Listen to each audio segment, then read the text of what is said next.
You would think that I would have this down by now, considering I've been in television and video for 20 plus years, but I only just recently started sounding like myself on camera.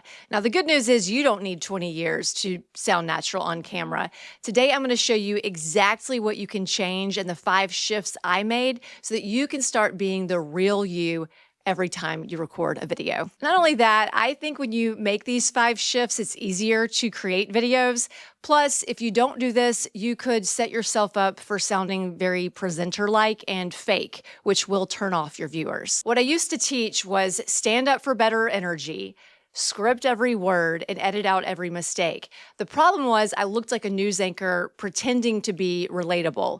What I found actually worked was less polished, fewer edits, more storytelling, and more relaxed. The first shift I made is gonna look different depending on your style. I used to practice by practicing reading my script out loud, but now instead of practicing reading my script, I practice by recording myself talking to myself, like sending a voice memo on Voxer or maybe even just talking to ChatGPT. But one of my favorite ways to practice is to find your happy place. For me, it is in my garden. So what I do is I practice by just talking to my phone and telling my phone what the plants are and the story behind them. That is how you're gonna find your comfort zone. Talking about something that you know really well, that you're passionate about, you don't ever have to post that, but it might be fun if you do.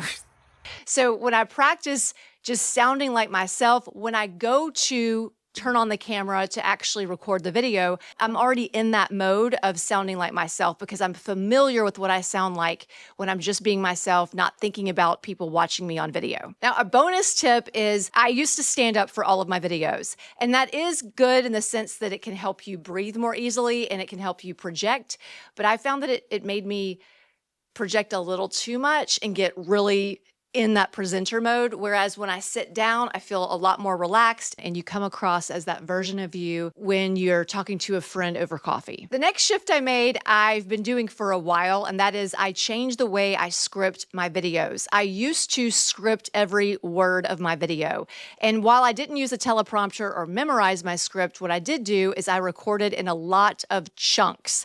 So I would look at one small paragraph that I wrote, record that paragraph, stop the camera, look at the paragraph, and continue doing that until it was over. But I found that I sounded robotic. I sounded like I was reading a teleprompter, even though I wasn't, because I was so fixated on what the next word was going to be. So I was saying every single word exactly the way it was scripted. But now the only thing I script is the very beginning, the hook, and the very end, which is a call to action to get people to watch the next video. And then the rest of the video, I just bullet point. And then I have my laptop right here, so I can just look down and then come back up and just talk about what's in the bullet point. And I will stop my camera to look down and then go. Now, sometimes I don't. I just look down, look at the bullet point, and then keep talking. Now, a bonus tip is that I set deadlines for myself. Not only do I have a deadline as to when the video has to be recorded, I only give myself a small window to record that video. Like today, in less than an hour, I have a whole bunch of teenage boys coming to my house and I have to be outside for that. So I have to get this video done now. What that does is it not only holds me accountable so the video gets done, but it also prevents me from overthinking.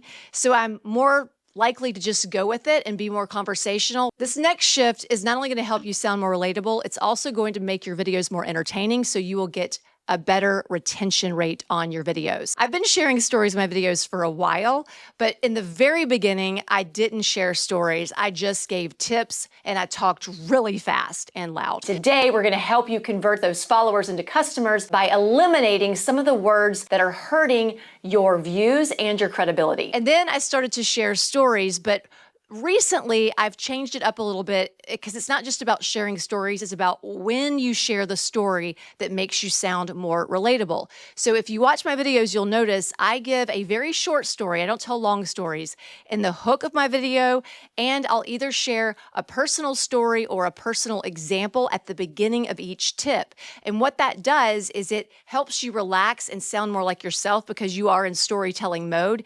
And then you go into the tip, that educational component, but you don't sound so presentable presenter-like when you start with a story. This next shift I made is going to be hard for a lot of us Gen Xers because we are overachievers, we are perfectionists, we want to make sure we come off a certain way, which is why we are sounding different on video, not sounding like ourselves. So what I had to do was I had to stop editing out every single mistake, every little stumble. Not only does that make it really hard for you to get your video done and take a longer time doing it, but it also makes you sound too perfect, too presenter-like. Whereas when you leave in a few little stumbles, not crazy stumbles, but just you having to repeat a word again, you sound like a real life person because that's what you would do in real life. Therefore, you sound like yourself. This next shift had a lot to do with me turning 50. Well, and then 51. Because when you turn 50, you just stop caring so much. And then when I turned 51, I really stopped caring so much. And then you couple that with perimenopause, and you don't have a choice but to stop caring so much because somebody has hijacked your brain when you hit perimenopause and you start overthinking everything. So the 50-year-old me had to shake the perimenopausal me and just say, get over it. So I kind of just got over it.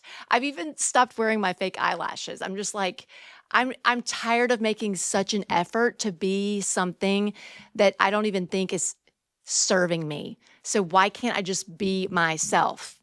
That's what we're doing here, right? We're here to serve other people. So why would we make it so hard on ourselves? If it's really about helping other people, we shouldn't make it so much about pretending to be someone we're not. I don't think I was consciously trying to be someone that I'm not. I was just trying to be this version of myself that I only wanted people to see. So we're not doing that anymore because it's too difficult. My brain can't do that anymore. So if you have not hit that season of your life, you got lots to look forward to. Did I do that part again? Now we're just going to leave it in there. Okay. By the way, if you've been thinking about my YouTube program, the price does go up on Monday, July 14th. So if you would like to get the current rate, click the link below.